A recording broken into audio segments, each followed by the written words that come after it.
Sono poche le idee di Federico Barbarossa, però sono chiare. L'Italia è in preda all'anarchia e soprattutto Milano ha usurpato la legittima autorità imperiale. I devoti devono essere premiati, ma i ribelli devono essere severamente puniti. Lodi capisce subito che con il Barbarossa non si può scherzare e manda un'ambasciata per protestare contro i soprusi dei milanesi.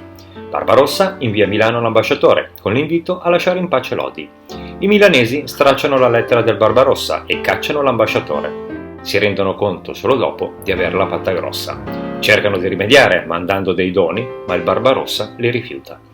È il 1154 quando il Barbarossa scende in Italia, devastando Piacenza, Crema e Brescia, guarda caso città amiche di Milano, e distrugge Tortona. Poi va a Pavia, dove viene accolto in trionfo. Qui si sposterà a Roma per farsi incoronare e prima di tornare in Germania pubblicherà un decreto con cui Milano viene messa al bando e privata di ogni potere e, udite udite, anche della zecca. I milanesi si preparano al peggio e cercano alleanze con Brescia, Piacenza e Genova. Poi se la prendono con i nemici, Pavia, Novara e Vigevano, e pretendono da Lodi un giuramento di fedeltà. Al netto rifiuto ne segue la distruzione.